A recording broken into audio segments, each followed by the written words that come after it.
Hello. Welcome to the Future Comedy Show podcast, episode 25. Here today in sunny Michigan, we have Owen Thomas. How you doing? Good. Glad to be here. Yeah. Tonight, we'll be performing at Bottoms Up at 8 o'clock in Bay City. There's absolutely no cover for the show, but you should call and make reservations because I think they're almost actually already full or getting close to it. Can I say I'm quite a draw? What can I say? Yeah. Actually, you headlined our show last night at Jen's place. How'd that go for you? Did you enjoy the show? A lot of fun. They're a little chatty, but I mean, they weren't malicious about it, But it was cool, Like we got there early, and there was that like a group of older ladies just kind of there hanging out. You talked them into staying and moving up closer. They stayed for the entire night. Had a great time, and they loved it. And then there was one lady who really loved you, and she wanted to rub your head. Oh yes. Some of the the Tony's girls. Yeah, the Tony's girls. Yeah, the Tony's girls, which we did try, by the way, today. Oh yeah, that's we went to Tony's. We had a delicious steak sandwich. We're not sponsored by Tony's, but Tony's, if you want to start sponsoring us, that'd be fantastic because it's expensive to get 2 steak sandwiches. Hey, these are just the perks of showbiz. Yeah, well, one day that's what it'll be like. We'll be sponsored by LaCroix and Tony's, and we'll just be drinking LaCroix and eating delicious steak and cheese sandwiches with mushroom and onion. These are lofty goals, my friend. Lofty. We're high in the sky. I mean, look at this, man. You got your logos on coffee mugs. I mean, you're moving on up, man. Yeah, if you, these are pretty dope. If anybody wants to buy a used coffee mug, they're $20. We'll order another one.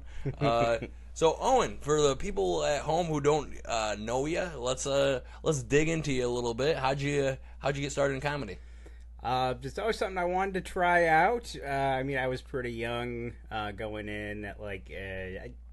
I was kind of just writing some stuff down for about 3 years before I finally just got the balls to just sign up for an open mic. Yeah. But I didn't want to tell anybody about it. I didn't tell my friends or family for a good 6 months or so. Oh, you're living a secret double life. Yeah. Where are you going? Think you're on drugs. You're just coming home and then you're coming back. You got this smell of booze on you. Smell of booze and smoke. Because back then you could still smoke inside clubs. But yeah, I would go out of town to Ann Arbor to do open mics, and I just didn't want to be that guy. You didn't want to be that guy. First open mic, and then all of a sudden you just. You just oh, I'm a comic now. You change the profile. Exactly. The thing. Well, that's the thing. It's I always consider all my friends to be other really funny dudes too. So it's trying to be. Oh, so now you're trying to be a professional at it. Professional funny dude. Yeah. Yeah. I just felt like there would be some animosity. You know how it is. Really? Yeah. Well, let's say if there's a group of hot girls, but then one of them wants to be a profestional model. Yeah. They're all gonna hate on her. Oh, yeah. And so you are that hot girl, and you didn't want to know you were a secret hot girl. I just wanted to make sure I didn't completely suck before I started bringing my friends Before they out. showed up? Yeah. That's a good idea. I didn't want false encouragement. I just wanted an honest reaction and feel like I had been, That you earned it. Yeah. That you earned it. Yeah. That's totally different of what I did. I just told everybody, I'm doing this, and then they all came out. I mean, I sucked, but they didn't care. They were just you can do it, dude. And then... I know. That is. I admire your unrelentless confidence and positivity, Mike. I just right there on your dry erase board. Be kind. Be positive. Yeah, well, that's a good thing for everybody, because there's a lot of negativity in this world, don't you think?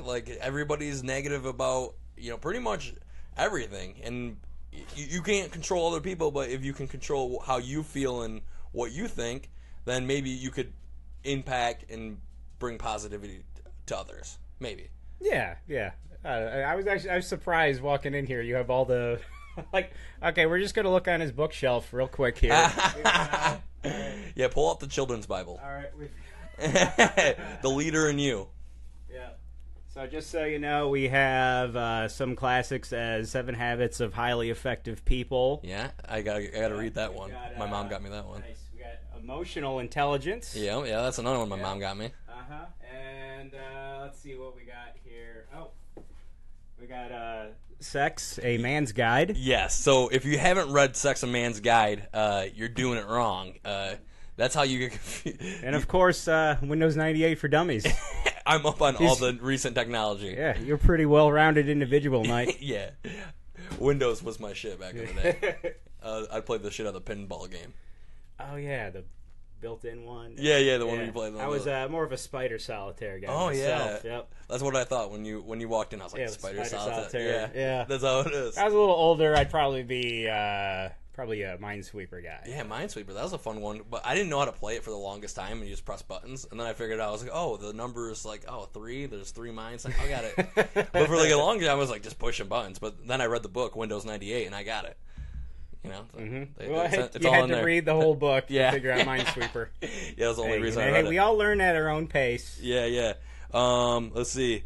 Okay, Trisha Starr. Oh, yeah, Tony's girl. She said, you guys rocked.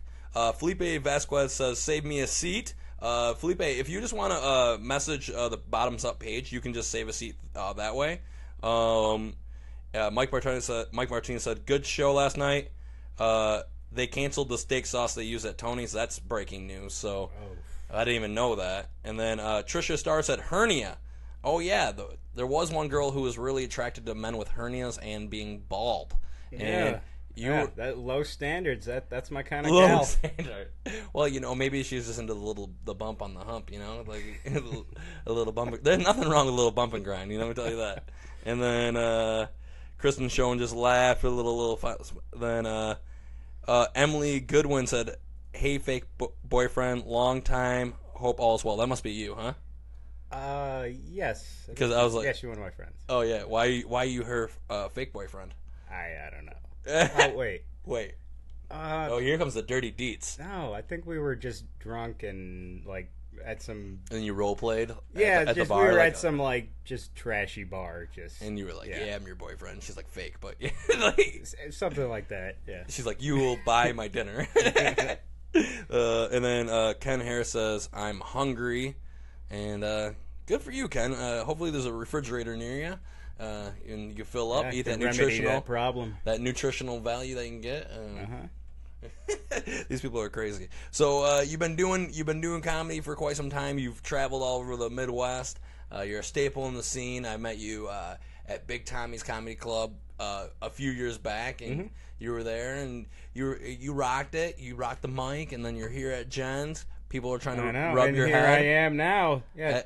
Sitting in your dining room. Yeah, well, it's you start from the bottom. I mean, now your here. Studio. Your studio. Whatever, it doesn't matter. It's if you could do anything in your house and save the rent, I mean, that's exactly. Yeah, I'm not paying studio rent. That's good. You can write off your rent, man. 25%. Yeah. So that's what. Yeah, it is. we were talking about this at lunch today. That's important. If you guys you're self-employed, man, you got to take advantage of all the write-offs. Yeah, if you don't know this, you start a business, you can write off almost everything, your half your cell phone bill, half your cable bill, and that's a real a nice leverage to use when you're a young man trying to get started in the world, especially because most people, if they work a regular job, their taxes get taken out before. You never get to see that money, so you don't get to use it, right? Mm-hmm. And, exactly. Are you allowed to talk about any of your other endeavors? If they're the ones that we talked about now. Okay. Right. Secret endeavors. You gotta message Owen to find out about those. You can message him on his Facebook page. He's tagged above. If you want some of those secret goodies. And I ain't talking about hernias. You know what I'm saying? Wow, you're being really subvert about this, Mike. Sorry. So tell me, Nick Savoy said, I may not get a touchdown, but I did get 6 points on my license when I got my first DUI. Nick is quoting your jokes. Yes. Dang, that was a good joke last night. A lot of people had DUIs now. Wait, Nick Savoy? Yeah, I know that dude. He comes out to every time I'm at the Ann Arbor Showcase. He comes out to see me. It's very flattering. That is awesome. That's always good when somebody can quote your joke. You're like, oh yeah, hell yeah. I'll see you at Tony's.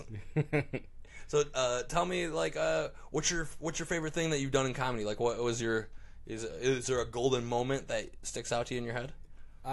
Golden moment? I would say probably when I was just about a year in, like winning my first contest. Oh yeah, yeah. Like the first time I actually saw any check or anything. Yeah. From comedy, I was like, it felt like, oh wow, this could actually, people can actually make money at this. That's so funny. I remember the first time that like I got like anything from doing comedy, and it was at this open mic, and I said like, oh yeah, I'm not getting paid anything for this, and I'm like, I'm living with 30 people, I don't even have toilet paper, and some guy went to the bathroom and stole toilet paper out of the bathroom and gave it to me. I was like, winning.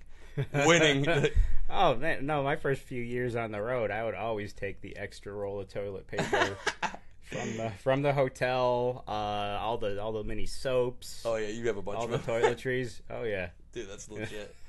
That's awesome that you won a contest. I've never won any sort of contest like that. I mean, no comedy contest. Yeah. Oh yeah, it was definitely like kind of what got my motivation going, and like, oh, I'm gonna keep with this, and then felt good. Yeah, and then a bunch of like soul crushing like second place, third places after that. But you know, when you got one under your belt, I mean, that's more than I've always get knocked out. I don't know, just not a contest person. I'm just not.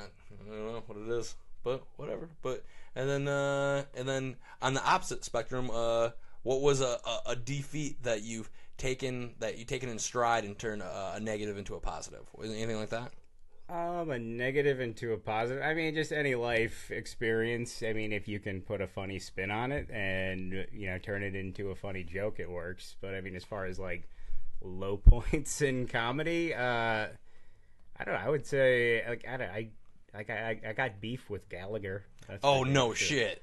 Yeah, Gallagher. How'd that happen? Gallagher. I was working at Cuyahoga Falls with him at a club. I was opening for him, and I mean, he's just kind of, at this point, he's just kind of a delusional old man. Really? Yeah.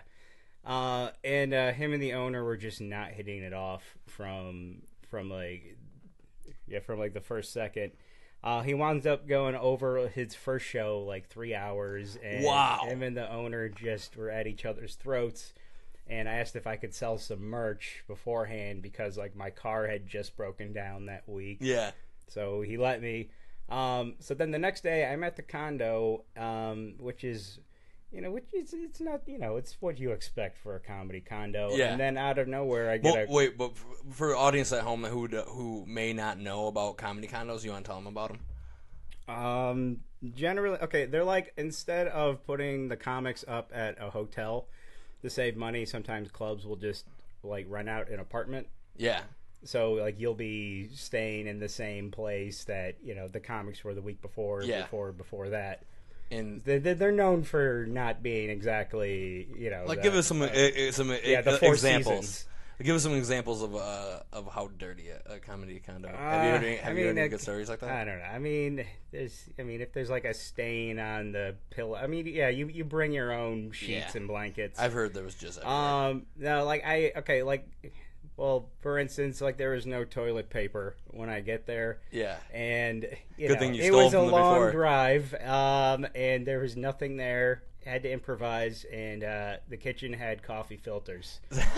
So I duck walk it back into the bathroom just to see that there's already a stack of coffee filters on top of the toilet.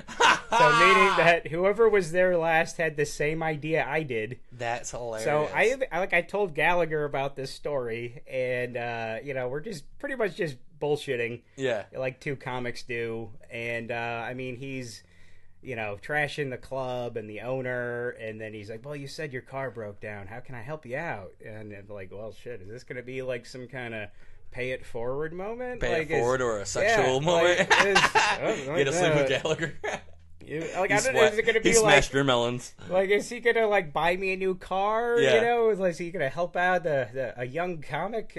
So I'm just kind of like, yes manned him. I'm like, oh yeah, that's the owner for you. He yells at everybody, and yells at the staff. Don't take it too harsh. And So then the next night, the first show, he's high as shit. Oh no way! And he's going over his time.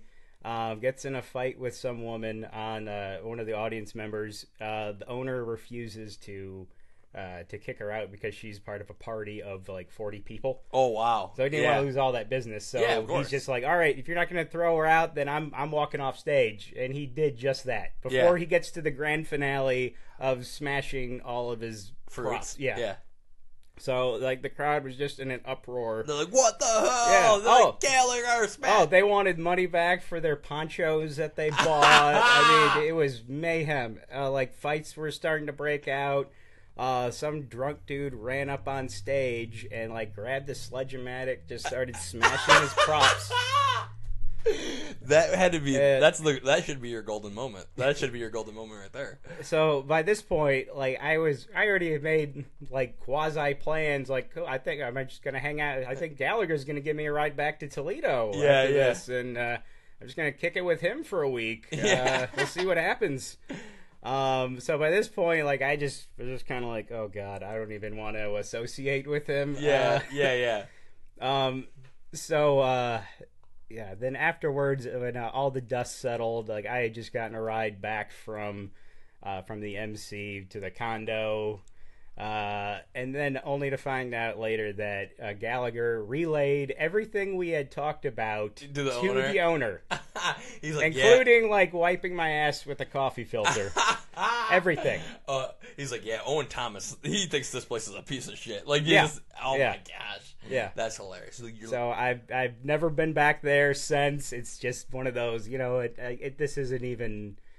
I would love to make amends, but I mean... Make amends with Koa Young, what's it called? Cuyahoga Falls?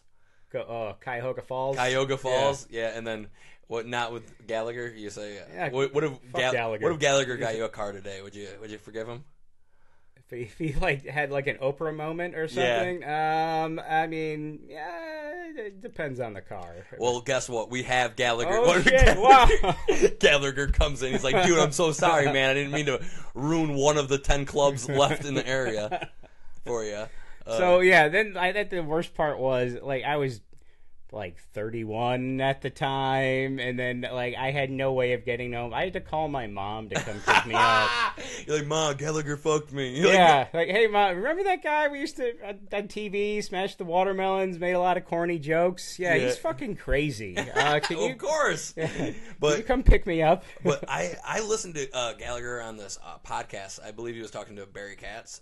He's like a manager like in Los Angeles. He represents a lot of people, and Gallagher had like a very interesting point on performing about like keeping the pedal to the floor. He's like, a lot of people are, taking sips of water, doing this. He's like, why don't you just get them laughing and keep it going? And I kind of like that thing. Like I kind of liked his mindset about that, and like in doing different rooms, like because a lot of people were like, why would you want to play state fairs instead of clubs? And he was just like, well, the money's better, which is a pretty reasonable explanation. Yeah. But I thought he had an interesting mindset, and I guess if you're like that kind of person, I mean, I'm not sure him now, but like in part of history, Gallagher was one of the biggest comics of like all time. People were like, oh shit, smash melons. Oh, at the time it was groundbreaking. Yeah. For real though. I mean, this was before people were doing puppets, Yeah. This was Dude, that's hilarious though. You got any more Gallagher stories? Anything like that? That was good. Fortunately, no. That was I'd put Gallagher on your thing, man. I'd put that on your bio. Opened up for Gallagher for sure. I don't know if I don't know. It to me like I'm still bitter about it. Yeah, that's funny. No, because I liked that club a lot. Where I was there like a couple times a year. Yeah, oh, that's gotta be tough. Yeah, that's gotta be. He just ruined a couple weekends a year for you. Yeah, yeah, that's gonna be tough. Mm-hmm. So, if you ever see him and you're like gonna throw down or what? What'd you do if you seen him? Like he did. I thought he would remember me. I mean, like he's got some serious mental issues. You think so? Like I think he's had some strokes and stuff like that. I mean, he's a little demented. He's demented for real. Yeah, that's crazy. That's great. That's wild. That's wild that he wouldn't smash the melons. He's like, I quit. Nobody gets their melons smashed. Well, yeah, that's the reason. I mean, that's like seeing Skinner without Freebird. Like you don't see Gallagher if he's not smashing things. Yeah, for real. Yeah, it's not for his street jokes. It's not for his street. You think that he does a lot of street jokes, or? Oh yeah. And if you guys don't know what street jokes are, those are people. Those are just like blonde jokes. They're like, you know, like things like your uncle will tell you. Yeah, dad jokes basically. Yeah, dad jokes. Yeah. Yeah. So that was your low moment. Was that was my low moment? Definitely wasn't a highlight. Dude, I think just opening for Gallagher would be so funny. I mean, like that story alone. Cool what? At first. Did you ever tell that story on stage? No, I don't know. It's too long-winded. Really. Oh, man, I think that shit's funny as hell. That's good. That's good. I hope Gallagher sees this and he like grows up, like he like feels bad and he like has some redemption for you. Let's see. Mike Martinez asked, "Did you smash any of his melons when he left? Did you get in on the action?" I did not. You just left those melons alone. Yeah, I just avoided eye contact with him, and yeah, I'm like, okay, I don't want to be buddies with him now. Yeah, that's gotta be hard. That's gonna be hard. That's like, not with the 10-foot pole, huh? Yeah. So tell us if he was probably the worst person to work with for you, who was the best person to work with? Who'd you really like? I would say overall, I mean, most comics are pretty cool people, and I think that's one of the best parts about the job is, you know, every week you have a new show, new set of shows, a new run you're on, so it's like you get a new best friend every week. Oh, that's cool. And you get to know them and then say goodbye, pals. Mm-hmm. See him then like a year or something. Yeah, and then reminisce on the last time that you guys worked together. Remember that time we wiped our ass with coffee filters? Fuck yeah. Yeah. And not necessarily that, but I mean, yeah, it's. I think that's the best part about it is the camaraderie.